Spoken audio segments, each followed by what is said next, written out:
Hey guys, welcome to another episode of News-ish with myself, Temba Robin, and today I'm sitting with Anton. How are you, Anton? Hey, keeping well, man. Lekker. So Anton's going to be telling us a little bit more about reskilling in preparation for the fourth industrial revolution. So I've got a couple of questions for you, if I may. Let's go. Cool. So first question is, what are the most important skills to future-proof a workforce? Well, Timber, first of all, we have to look at what the fourth industrial revolution is. And that is digital transformation. So we have to look at transforming the workplace. Okay. And what do we need to transform the workplace? We need data. We need data to look at, to preempt stuff and also to react to things. It is not a problem to make mistakes in this age. The thing is, how do we recover and how can we make those mistakes and recover fast? Yeah. And this is where data comes in. So I think one of the biggest skills these days is combining business and data with each other, and this is where business intelligence comes in. So I think a skill that is quite sought after these days, and a skill that's very beneficial, would be business intelligence. Another part of the digital transformation part is also transforming the workforce into such a way that we can automate processes. Everything we do on a day-to-day basis can actually be broken down in a process. So why don't we digitalize those processes? So I think a lot of what IT administrators at this point in time is trying to do is looking at the business as a whole, looking at the whole ecosystem, and then looking at which of those parts that we can automate and bringing in flow processes to that. So I think a big part to that is also sort of bringing automation into the workforce. And then I would think another skill as well is looking at technology and what technology brings to us. So with virtual reality, why don't we bring virtual reality, artificial intelligence, machine learning into the workflows? Take your product, digitalize that product, make it 3D and get it into our devices. All of us are walking around with devices. We've got iPads and tablets and cell phones.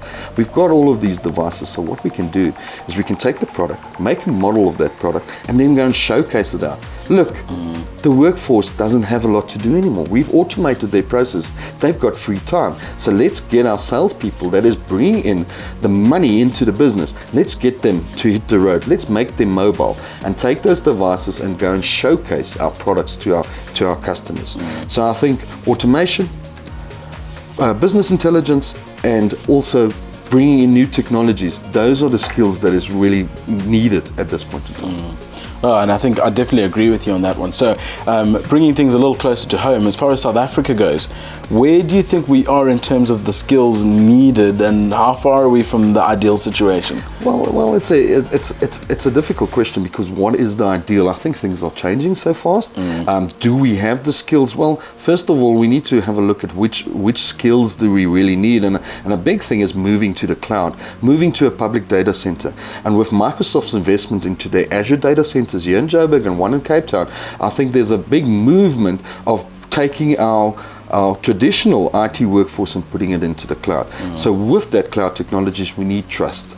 And we can only build trust if we can get some cybersecurity in there. So I think, do we have this? If we look at financials, if we look at things like e-commerce and things like that, I really think South Africa is very strong on the cybersecurity front. I think the skills are already there. It can be developed, obviously, and we can sort of build on it. But we certainly have got the workforce, and we've got honest, hard-working people in South Africa. So do we have it? Yes, we do.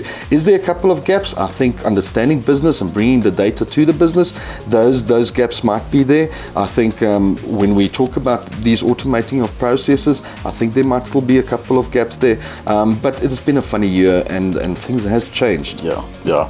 No, so we as an overall, we're not too far behind in a general sense. We're definitely not far behind, but we cannot stagnate. We cannot stand still. The moment we stand still, we are going to move behind. So constantly upskilling, constantly looking at new trends and following those trends, and sort of work on things that we can see and touch around us.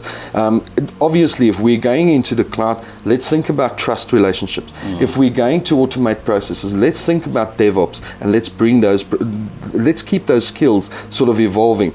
Machine learning is one of these skills where the machine is taught by the human. So even the machines are learning, why shouldn't we? Yeah, no, 100%. Keeping your finger on the pulse and staying up to date seems to be the theme there. So as a last question, and just to round it up, employers, what sort of strategies can they do to upskill and keep implementing this up-to-date learning?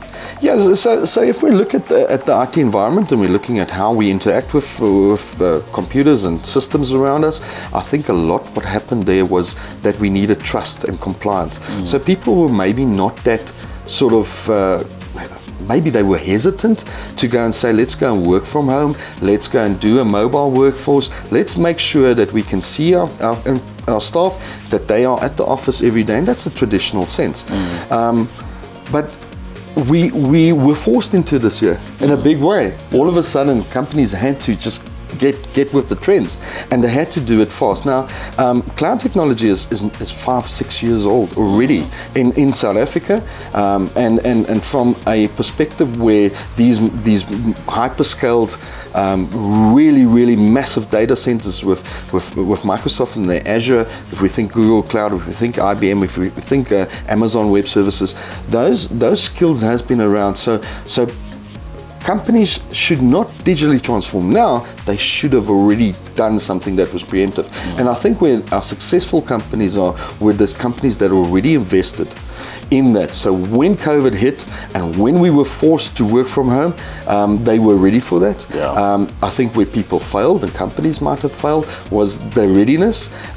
The adaptiveness was not the problem.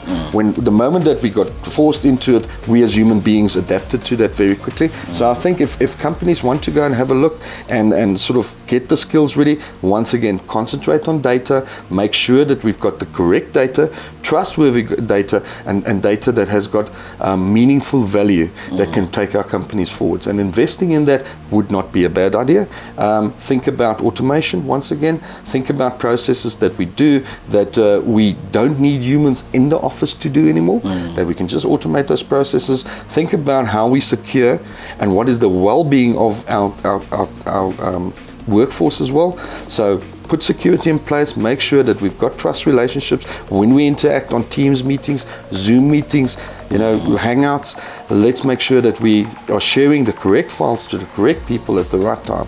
Perfect. No, so I think the important message to take away from that is the fourth industrial revolution is here, and you don't want to be left behind, guys. So time to get a look at the reskilling, see what it is that you can do to keep up to date and be future ready for everything. So if you want to find out a little bit more, you can check out the CTU website. But for now, Anton, thank you for having a conversation with us. Thank you so much for having me. Lekker. So check out the website, make yourself future proof and employable right here at CTU. Cheers.